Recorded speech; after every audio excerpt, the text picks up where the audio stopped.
Assalamualaikum warahmatullahi wabarakatuh. Ketemu lagi dengan saya Ki Bagus Purwas. Salam spiritual.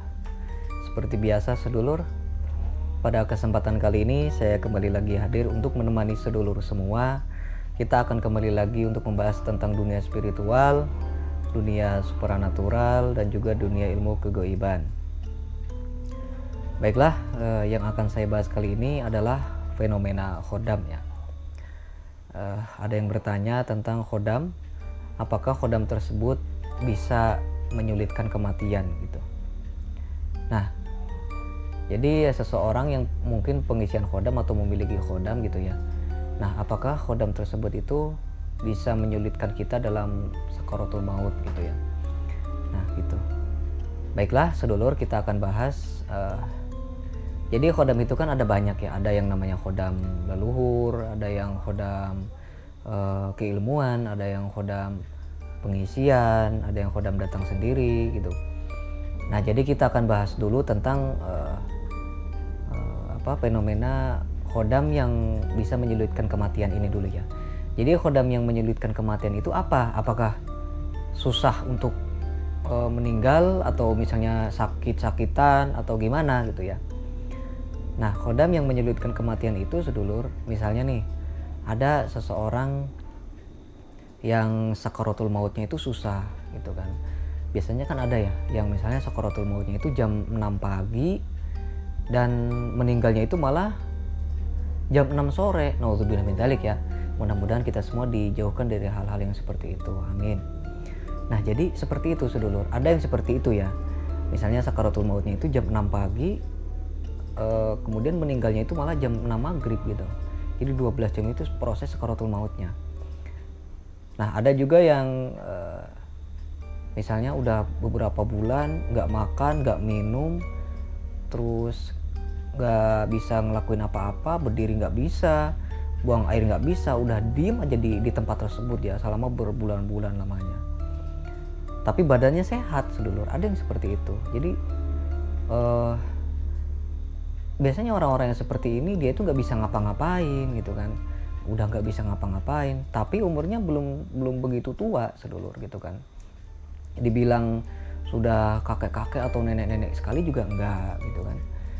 Ya wajar lah kalau misalnya udah nenek-nenek, udah kakek-kakek banget gitu kan, udah umurnya udah di atas kepala 90 tahun atau 80 tahun, ya wajar kalau nggak bisa jalan, nggak bisa ngapa-ngapain. Ini masih kisaran antara umur 60 atau 60 sampai 70-an lah ya. Ini udah nggak bisa ngapa-ngapain. Nah, ini yang bahaya. Biasanya ya sedulur, memang ada sesuatu hal yang mengganjal di tubuhnya gitu kan. Nah, jadi itu yang disebut dengan fenomena susah meninggal itu ya sedulur. Nah, itu ada yang memang karena amal ibadahnya semasa hidupnya. Itu ada juga yang memang dia itu memiliki khodam atau memiliki susuk, sejenis susuk emas.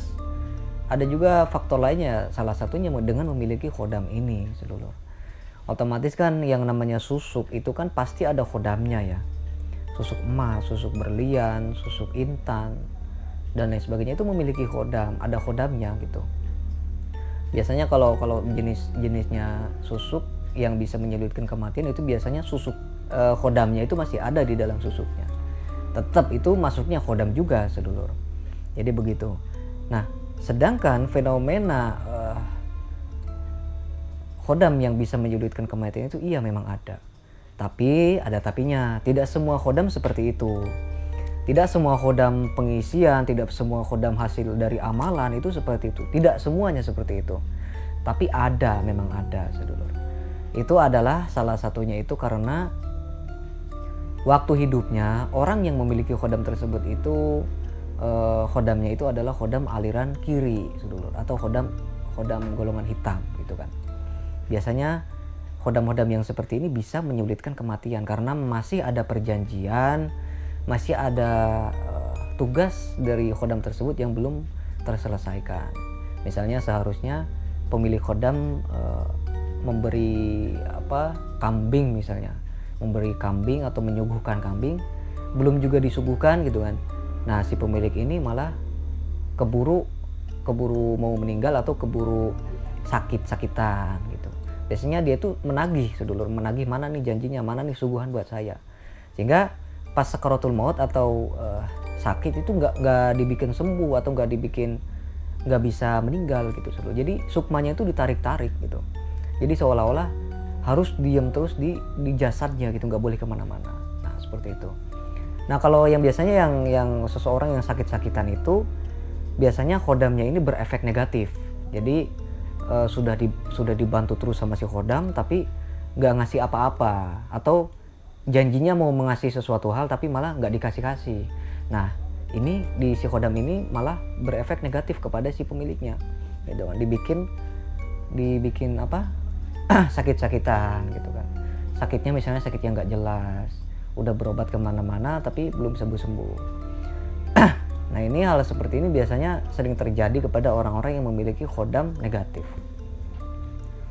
Berbeda dengan khodam-khodam yang positif. Biasanya khodam yang positif itu ketika dia melakukan suatu hal itu biasanya selalu ada pertimbangan dulu. Misalnya baiklah saya akan melakukan apa yang kamu perintahkan, tapi syaratnya kamu misalnya nih, kamu harus rajin beribadah, kamu harus sedekah dulu, kamu harus berpuasa dulu, itu kan biasanya yang positif seperti itu.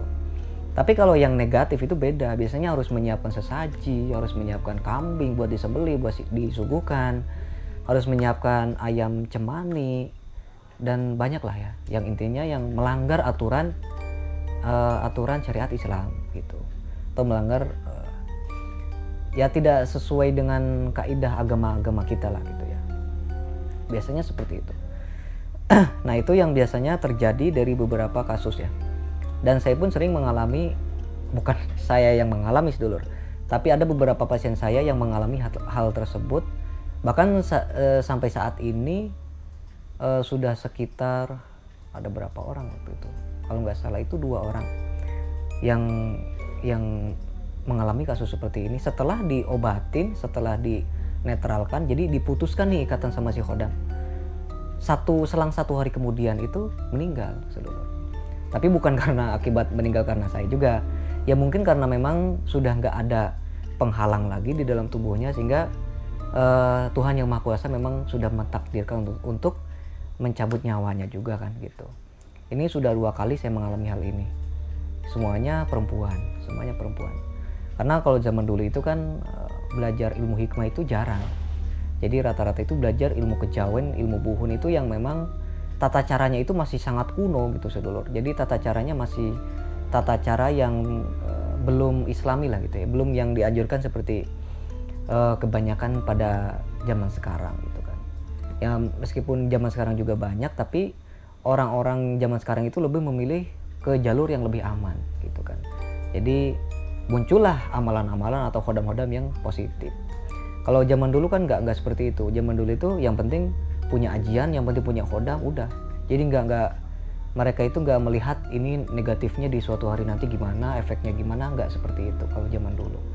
Kalau zaman sekarang kan mereka tuh lebih berpikir untuk keselamatan di masa depan gitu. Karena melihat orang-orang yang mengalami efek-efek yang tidak baik gitu kan. Belajar dari orang-orang yang seperti itu. Nah itu ya. Biasanya itu terjadi kepada khodam-khodam yang diperintahkan untuk hal-hal yang tidak baik. Misalnya untuk menyakiti orang, disuruh buat menjatuhkan usaha orang lain, terus disuruh untuk misalnya nih buat mengganggu rumah tangga orang lain gitu kan. Itu ada yang seperti itu. Itu biasanya memang berefek negatifnya itu setelah urusannya sudah tercapai, misalnya disuruh menghancurkan usaha orang dan usaha orang itu sudah hancur. Dan biasanya setelah hajatnya tercapai, dia itu akan meminta sesuatu hal yang besar, misalnya mau dibelikan kambing gitu kan, ayam cemani dan sebagainya. Nah itu biasanya kalau kita nggak sanggup untuk memenuhi persyaratan, itu nanti akan berefek negatif buat kita gitu kan. Nah itu khodam yang negatif sedulur. Biasanya khodam yang negatif itu sebenarnya nggak negatif sih ya, bukan khodam yang negatif. Khodam yang positif pun bisa berefek negatif seperti itu gitu kan. Kalau kitanya maksa, kalau kitanya kekeh buat memerintah untuk hal yang tidak baik. ya tentu sesuatu hal yang tidak baik tentu kita akan menerima yang tidak baik juga kan gitu.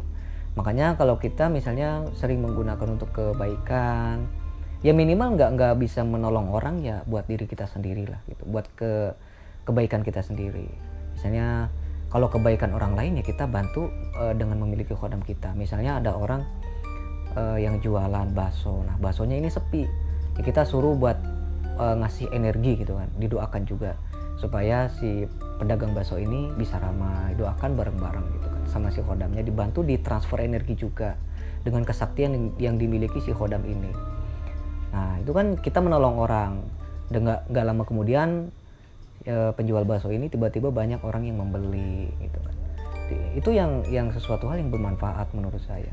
Jadi bukan malah menjerumuskan biar pedagang bakso atau orang lain ini malah usahanya bangkrut, gulung tikar. Itu bahaya, itu malah bisa mengakibatkan efek negatif nanti buat kita. Nah itulah penjelasan tentang efek samping khodam yang bisa menyulitkan kematian, sedulur. Jadi sebenarnya kalau menurut saya pribadi itu bukan karena khodamnya yang bisa menyulitkan kematian, tapi karena perbuatan kitanya, sedulur. Kita punya khodam atau tidak, kalau kita sering berbuat maksiat, dosa kita banyak ya tetap ya. Kalau menurut saya pribadi tetap kalau ada seseorang yang sakaratul mautnya susah, ya itu wajar. Karena saat di dunia orang tersebut itu sering melakukan hal yang tidak baik. Wallahu a'lam bishawab ya, semua kembali kepada Gusti Allah karena hanya Allah yang mengetahui segalanya, saudara. Di sini saya hanya sekedar membahas apa yang saya tahu. Karena ilmu hikmah itu sangat luas, ilmu perkhodaman juga sangat luas, kita perlu berhati-hati dengan semua itu. Baiklah, mungkin cukup sekian dulu konten kita pada hari ini. Semoga bermanfaat buat semuanya.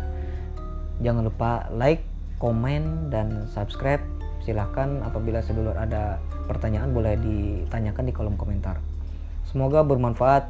Saya Ki Bagus Purwas. Assalamualaikum warahmatullahi wabarakatuh.